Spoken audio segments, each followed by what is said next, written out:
Este módulo nos permite calcular el campo magnético producido por líneas eléctricas. Vamos directamente al módulo y nos encontramos dos opciones. La primera de ellas, crear configuración, es para calcular el campo magnético en una línea nueva. Y la segunda opción es cargar configuración, que nos permite ya volver a rescatar configuraciones guardadas de líneas que previamente hemos calculado.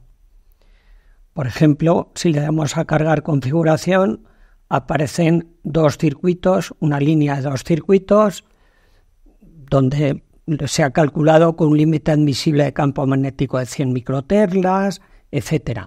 Pero bueno, esto lo vamos a explicar ahora detalladamente en paso a paso con el icono crear configuración. No obstante, si queremos conocer con detalle cómo se introducen los datos en este módulo, en la parte derecha tenemos una interrogación donde nos podemos descargar una ayuda. En dicha ayuda, descargamos la ayuda. En dicha ayuda se nos muestra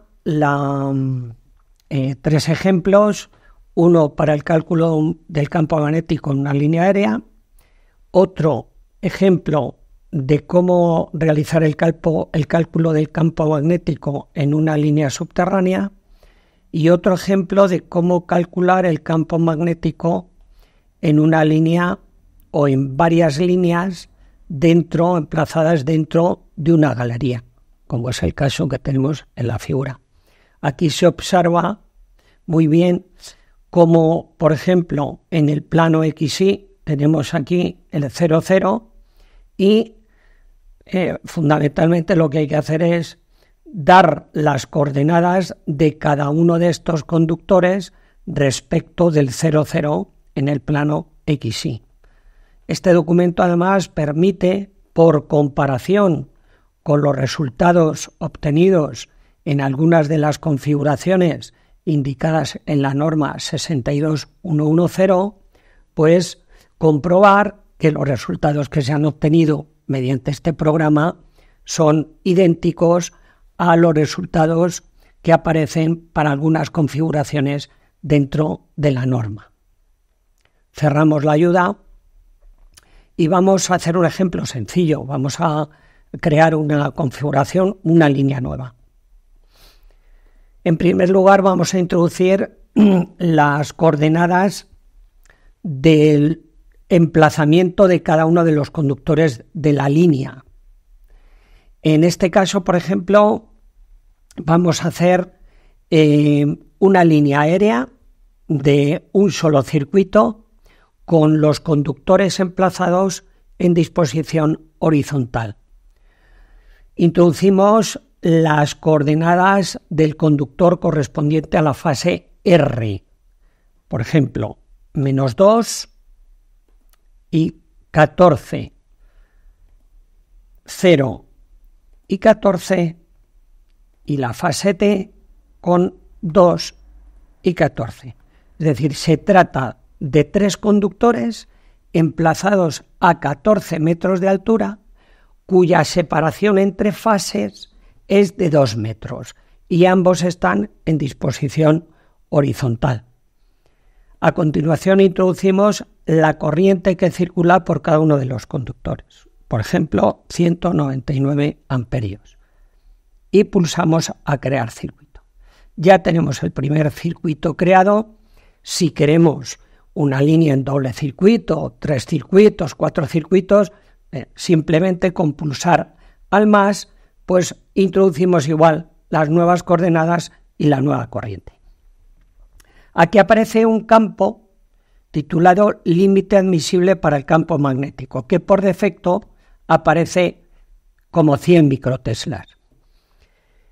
El siguiente campo, cálculo del campo magnético a la distancia máxima de, por ejemplo, vamos a suponer 50 metros. Esa es la distancia transversal al eje de la línea. Es decir, queremos calcular el campo magnético a lo largo de los 50 metros a cada lado de la línea. Y el siguiente campo, tipo de línea, nos ofrece varias opciones. Estas opciones simplemente lo que nos van a dar es un indicativo de la altura a la que debo de calcular el campo magnético, y estas alturas se han obtenido normalmente de las normas correspondientes de medidas de campos magnéticos en líneas de alta tensión. Pero hay una opción que son otras configuraciones donde podemos elegir el número de alturas a la que queremos calcular el campo magnético y definir, por ejemplo, a dos alturas. Y aparecen aquí altura 1, decimos, quiero calcular el campo a 0,4 metros y la otra altura de campo la quiero calcular a 1,1 metro. Le damos a calcular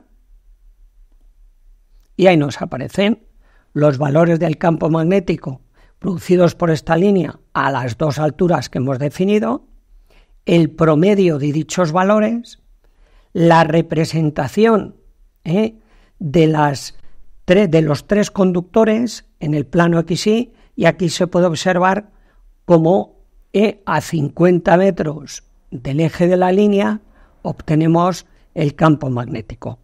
Como el límite lo hemos fijado en 100 microteslas y el valor máximo promedio que se ha obtenido es de 0,77 inferior a 100, aparece en color verde.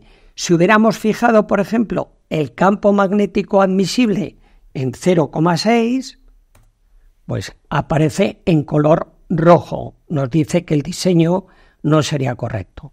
Volvemos a los 100 microteslas y generamos el informe. Picamos en generar informe. Nos aparece un archivo en extensión .doc. Aquí, .doc. Descargamos el archivo. Lo abrimos. Y aquí está el informe completo del campo magnético producido por esta línea. Hay una introducción donde se nos da un poco las expresiones de cálculo, fundamentalmente son la ley de Biot y Savart, la que se ha aplicado de forma genérica, nos da la configuración de la línea, las alturas consideradas para el cálculo, las que hemos utilizado, en este caso 0,4 metros y 1,1 metro, y los gráficos con los valores del campo a las distintas alturas, el valor promedio y el cumplimiento con los requisitos reglamentarios de las normas o reales decretos que aplican al público en general y a los trabajadores. Y al final nos dice, dado que el valor promedio del campo es tal menor que el límite admisible, la línea que nos ocupa cumple con los requisitos reglamentarios en cuanto a la exposición humana a los campos magnéticos.